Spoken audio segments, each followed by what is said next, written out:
So Gone Dark came out this summer.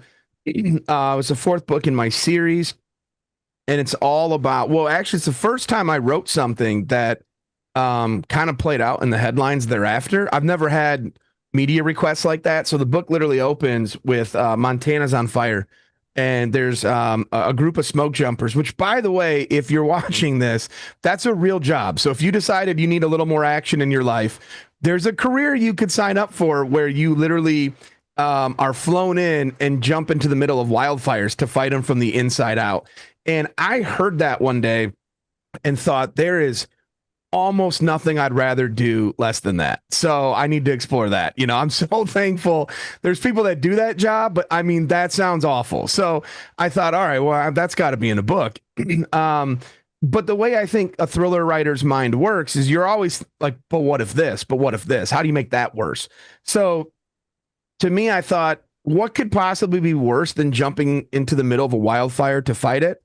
Jumping into the middle of a wildfire and there's a killer in the middle on the loose that wipes out this whole team of smoke jumpers. And so Matthew Red is asked to go into the fire, literally, and investigate what's happened.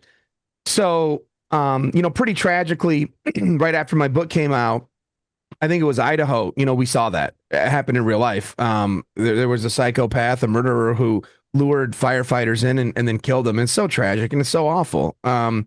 So yeah, I got to experience what it's like when something you write kind of becomes a reality, and it's just awful. I'm so glad that we write fiction.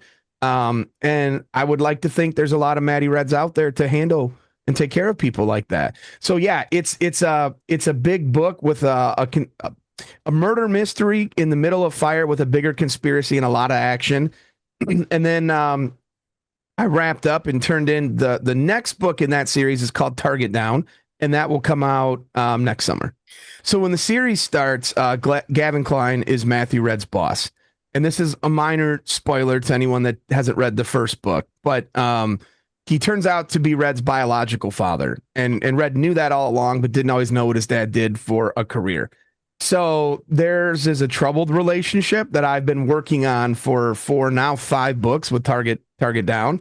I would say their relationship. Look, Red's family dynamics are a little iffy. Probably not as much as what Chase Burke is dealing with in the second son, but Red is very much still trying to figure out who he is to his biological father and what their relationship looks like.